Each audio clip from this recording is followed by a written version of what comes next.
So hello guys, welcome back to another video of my channel. So guys, इस video में बात करने वाले हैं आप लोगों का सबसे जो खतरनाक सब्जेक्ट लगता है कि भाई है तो इजी लेकिन दिखने में बड़ा खतरनाक है। तो यस, वी आर कौन talking about the open book examination. भाई सीएस एग्जीक्यूटिव से सीएस प्रोफेशनल अभी भी क्लियर करके आए हम, और हमारा है पहला अटेम्प्ट।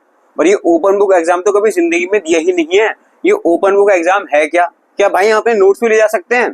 क्या भाई कोई सी भी बुक ले जाओ या फिर ओपन बुक वाली? और भाई क्या मैं एग्जीक्यूटिव की बुक्स भी ले जा सकता हूँ? मुझे लगता है कंपनी बहुत इंपॉर्टेंट है, वो एग्जाम में आ सकती है, तो क्या मैं वो भी ले जाऊँ?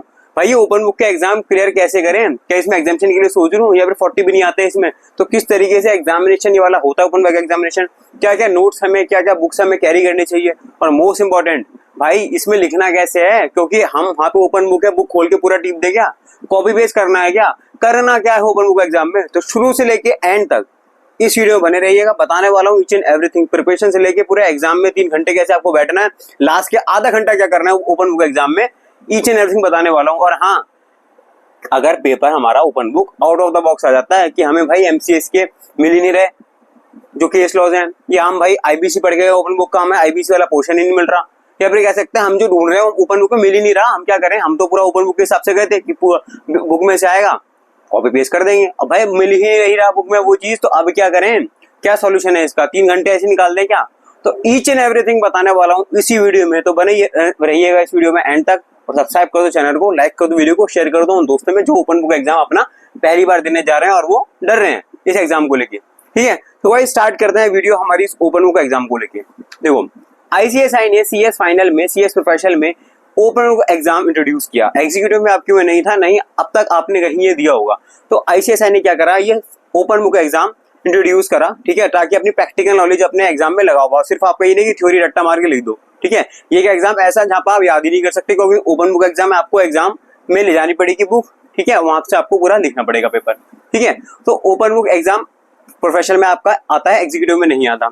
तो प्रोफेशनल में जो लोग पहली बार एग्जाम देने जा रहे हैं उनके लिए बता दूं कि ओपन बुक एग्जाम है, और आप इसको हल्के में ना लें कि ओपन बुक है इजी रहेगा, क्योंकि मैं बताता हूँ, ध्यान से सुनना, डरा नहीं रहा हूँ, रियलिटी बता रहा हूँ।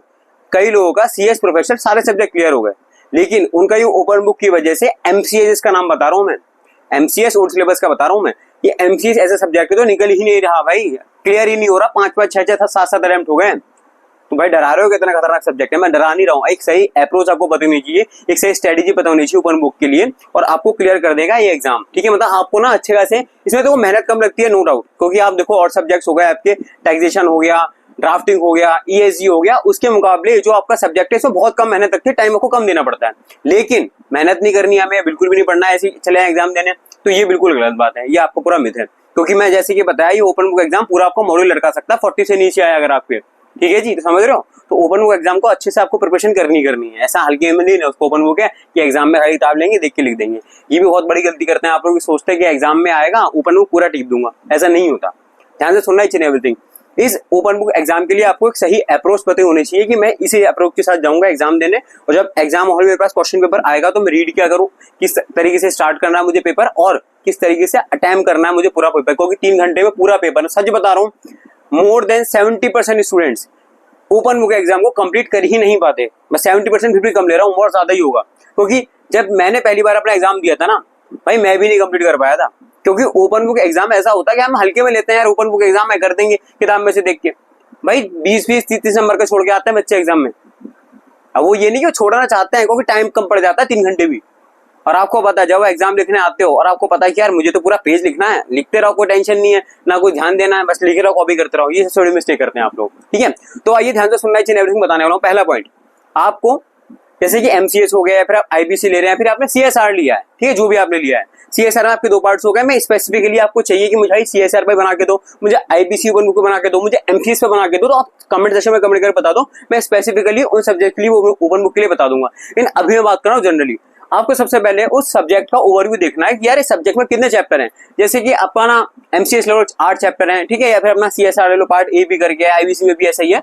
तो हमें क्वेश्चन देख के, मतलब आपको पहले सब्जेक्ट पूरा अच्छे से पढ़ना है कि इसमें कितने चैप्टर हैं, कौन से चैप्टर में क्या क्या है, क्या आपको इसमें लर्न करना, लर्न करने वाली बात नहीं है, टेंशन नहीं लेनी एग्जाम के लिए, बस आपको थॉरोली रीड करना है कि अगर आप कोई सामने कोई क्वेश्चन आ जाए तो उसमें एनालाइज कर पाओ कि यार ये जो चैप्टर में जो क्वेश्चन पूछा है वो कौन से चैप्टर से पूछा है। क्योंकि आपको ओपन बुक एग्जाम है तो आपको चैप्टर सर्च करना पड़ेगा वहाँ पे किस चैप्टर में से पूछा है। अगर आप यही एनालाइज नहीं कर पा रहे हो कि जो क्वेश्चन मेरे सामने आया है वो कौन से चैप्टर से है, तो वहीं फिर आपका खराब हो जाएगा पूरा मामला। आपको क्या करना है, सबसे पहले जो भी आप क्वेश्चन पढ़ो आपके माइंड में इतना थॉरो स्टडी होनी चाहिए, कम से कम मैं बोलूंगा 5 बार मॉड्यूल पढ़ लो। रीड करना है, ज्यादा टाइम नहीं लगता रीड करने में, लर्न नहीं करना, आपको रीड करना है सिर्फ। तो आपको जैसे ही क्वेश्चन आप पढ़ो, जैसे मतलब बड़े बड़े क्वेश्चन आते हैं ओपन बुक में, जैसे आप क्वेश्चन रीड करो ना आपको पता चल जाए, फॉरन क्लिक हो जाए माइंड में, यार ये जो क्वेश्चन पूछा है ना इस चैप्टर से पूछा है, ये चैप्टर नंबर 4 से पूछा है, ये चैप्टर नंबर 6 से पूछा है। ऐसे ही मेरे साथ एमसीएस में होता था, क्योंकि एमसीएस में क्या था ना, डिफरेंट चैप्टर थे, कंपनी लॉ के लिए अलग था और कॉम्पिटिशन एक्ट के लिए अलग था, सेबी के लिए अलग था। तो मेरे माइंड में क्लिक हो जाता था यार ये जो क्वेश्चन पूछा है ना उन्होंने, ये सेबी से पूछा है, ये कॉम्पिटिशन एक्ट से पूछा है, ये कंपनी लॉ से पूछा है। अगर यही आपने क्लियर कर लिया अपने माइंड में कि यार ये क्वेश्चन जो पूछा गया किस चैप्टर से पूछा है, वहीं आपका 60% क्वेश्चन सॉल्व हो गया। क्योंकि ओपन बुक की सबसे अच्छी बात ये होती है कि आपको ढूंढने में टाइम लगता है, सबसे ज्यादा उसमें प्रॉब्लम आती है उसको ढूंढने में आती है। और आपने अगर क्वेश्चन ढूंढ लिया तो आप समझो कि आपका जो पूरा क्वेश्चन है वही सॉल्व हो गया, समझ रहे हो। क्योंकि आपको फिर वहां पे टाइम नहीं लेना कि यार मुझे ढूंढना है। आप सोचो जो बच्चे बार बार ढूंढ रहे हैं उस क्वेश्चन को, लेकिन आप सिर्फ 2 बार की स्टडी में 3 बार की क्वेश्चन स्टडी करके आप एनालाइज कर पा रहे हो कौन से चैप्टर से पूछा है। तो आपको चैप्टर पे जाना है और टॉपिक पे जाना है, सिंपल एज दैट। पहला पॉइंट, आपको क्वेश्चन पर जैसे पढ़ना है और इस तरीके से पढ़ना है कि आपका माइंड में क्लियर हो जाए कि ये किस चैप्टर से क्वेश्चन पूछा गया है। उसके लिए क्या करना पड़ेगा, उसके लिए आपको सारे चैप्टर में ट्विस्ट होने चाहिए, कौन से चैप्टर का क्या नाम है, कौन से चैप्टर में कौन कौन से टॉपिक्स दे रखे हैं। इसके लिए आपको रीडिंग करनी पड़ेगी। मैं लर्निंग नहीं बोल रहा आप लोगों से, लर्न करने के लिए बोल रहा, रीड करो कि यार इस चैप्टर में इस सेक्शन से लेके इस सेक्शन तक दिए हुए हैं, इस चैप्टर में सिर्फ केस स्टडीज गिवन है, इस सेक्शन में ये वाला चैप्टर इंपॉर्टेंट है यार, इस चैप्टर में से तो आता ही आता है, ये आप एनालाइज कर लो। इतना तो कर सकते हो ओपन बुक में, ठीक है। दूसरी चीज आती है कि भाई ठीक है हमने प्रिपरेशन बहुत अच्छी से कर ली ओपन बुक की और हम एनालाइज भी कर पा रहे हैं कि कौन से चैप्टर से क्वेश्चन पूछा गया है। अब बात आती है भाई ठीक है हम सारी चीजें कर लेंगे, इन केस अगर हम ढूंढ नहीं पा रहे या हमें मिल नहीं रहा तो उस केस में क्या करेंगे। उस केस में बात ये आती है कि आपने जो बार बार बोला, आपने रीड अच्छे से किया है, आपको थोड़ा बहुत प्रोविजन क्लियर है और मान लो आपका आधा घंटा बचा है लास्ट का और आपके पास 40 नंबर का क्वेश्चन बचा है, तो उस केस में अपनी जो किताब है आप लोग कर दें बंद। आपके माइंड में तो प्रोविजन क्लियर है, आपने कुछ ना कुछ तो पढ़ा है, आपको क्वेश्चन देख के समझ में आ रहा है कि अरे क्या है, लेकिन हम ना ढूंढना चाह रहे हैं कि हम तो ओपन बुक से ही देख के लिखेंगे, हम तो बुक लाए हैं भाई, बुक का यूज करेंगे। ऐसा आप बिल्कुल भी अपने माइंड में रखना मत, बिल्कुल भी कि यार मैं बुक से देख के लिखूंगा। आपको पता चले कि आपके पास टाइम सिर्फ आधा घंटा बचा, 30 से 40 नंबर का क्वेश्चन रह गया है, तो आप क्या करो, रादर देन कि आप बुक खोलो उसमें से लिखो, बुक को बंद करो, अपना माइंड यूज करो, उस वक्त में प्रेजेंस ऑफ माइंड यूज करो और जो क्वेश्चन पूछा है उसको अपने वर्ड्स में, अपने भाषा में उसको एक्सप्लेन करो। ऐसा मत करना कि मैं तो ओपन बुक ही यूज करूंगा, मैं तो बुक लेके आया हूँ भाई, पूरा खोलिए एकदम बुक ही लिखनी है मुझे, तो ऐसा मत करना, कॉपी पेस्ट वाली चीज नहीं है। अगर आपको पता चले टाइम कम है, नंबर ज्यादा बचे हुए हैं, तो बुक बंद करो, अपना प्रेजेंस ऑफ माइंड यूज करो और लिखना स्टार्ट कर दो। क्वेश्चन अटेम्प्ट करने ही है, क्योंकि आप सोचो कि आप 5 नंबर के चक्कर में अपना 15 नंबर का क्वेश्चन अटेम्प्ट ही ना करो तो कितना बुरा लगेगा आप लोगों को, समझ रहे हो। ये मेरे साथ हो चुका है, पहला टाइम जब दिया था मैंने प्रोफेशनल का आईपीसी के पेपर में, इसलिए बोल रहा हूँ। फिर मैंने सेकंड अटेम्प्ट में अपनी स्टडी चेंज करी और उसके हिसाब से फिर मैंने उसी अटेम्प्ट में क्लियर कर दिया ओपन बुक। और मेरे टाइम पे तो दोनों बार out of the box paper आया था, उसके लिए मैं रेडी नहीं था फर्स्ट टाइम के लिए, इस वजह से वहां पे थोड़े नंबर कम आ गए। लेकिन नेक्स्ट टाइम के लिए आई वाज रेडी कि आउट ऑफ द बॉक्स आ सकता है और आउट ऑफ द बॉक्स आया, फिर उसको मैंने आराम से झेला, ठीक है। कि किस तरीके से आप लोगों को एग्जाम में प्रिपरेशन करना है, ये आपको पहले ही अपनी जो माइंड में क्लियर होने चाहिए, आप कैसे प्रेजेंटेशन देने वाले हो, किस तरीके से करने वाले हो। जैसा हुई ओपन बुक का एग्जाम है आपके सामने, क्वेश्चन पेपर है, 15 मिनट क्वेश्चन पेपर के लिए मिलेंगे, तो क्वेश्चन पढ़ते जाओ, बड़े बड़े क्वेश्चन हो, ठीक है, या छोटे छोटे क्वेश्चन हो, आप उनको पढ़ो, थॉरोली पढ़ना यार, क्योंकि दोबारा पढ़ने का टाइम नहीं मिलता।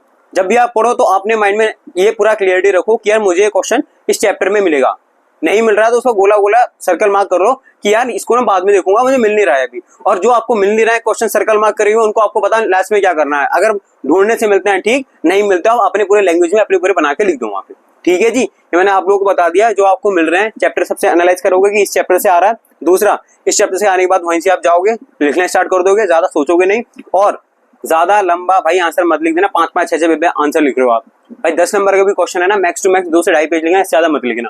आप सोचो भाई मैं तो 5-5, 6-6 पेज लिख लूं, आप 5-6 पेज लिखोगे, आप 2 पेज लिखोगे, मार्क्स आपको उतने मिलने हैं। पता चला आपने दूसरा क्वेश्चन अटेम्प्ट ही नहीं किया तो उसके 5-10 नंबर आपके वैसे ही चले गए।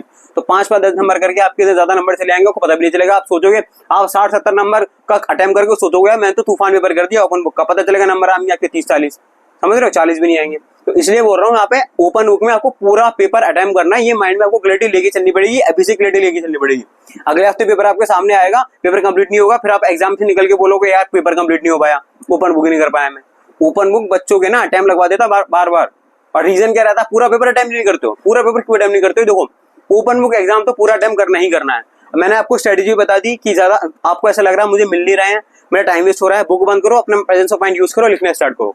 आपको पूरा पेपर कंप्लीट करना, ध्यान रखना। और पहला पेपर, पहला आप भी सब जानो, पहला आपका क्वेश्चन पेपर जब भी आए पहला आंसर लिखोगे, बेस्ट आंसर लिखोगे। फीचर्स लिख दो, कोई प्रोजन पूछ रहा है वो लिख दो, कोई इजी क्वेश्चन पूछ रहा है डेफिनेशन है वो आप पूरा बुक में से देख के लिख दोगे। तो बेस्ट आंसर अपना पहले लिखना और कोशिश करना अंडरलाइन करो, ठीक है, हेडिंग देके लिखो और अपना जो गैप है ना अच्छे से मेंटेन करना कि यार हेडिंग के बाद सब हेडिंग में अच्छे से पूरा गैप पूरा मेंटेन करो वहाँ पे, ठीक है जी। ये बहुत सारी चीजें ओपन बुक के लिए। और आपको कोई स्पेसिफिकली सब्जेक्ट चाहिए, CSR हो गया, IBC हो गया, तो मुझे कमेंट सेक्शन में कमेंट करके बता दो। प्रोफेशनल वालों जो भी दिक्कत है मैं आप लोगों के लिए जून 25 के लिए वीडियोस बना दूंगा, ठीक है। सो गाइज अगर सब्सक्राइब कर दो चैनल को, नहीं किया लाइक कर दो वीडियो को, नहीं किया अब तक तो यार प्लीज, आप लोगों ने सब्सक्राइब नहीं किया, 65% बच्चों ने सब्सक्राइब ही नहीं किया, देखते हो वीडियो देख के चले जाते हो। सब्सक्राइब कर दो चैनल को, लाइक कर दो वीडियो को, शेयर कर दो दोस्तों में। मिलते हैं ऐसे ही बेहतरीन सी वीडियो मिलेंगे नेक्स्ट, तब तक के लिए मस्त तरीके से पढ़ता रहो, गजब तरीके से पढ़ता रहो। All the best for the examination guys, tata bye, see you letter.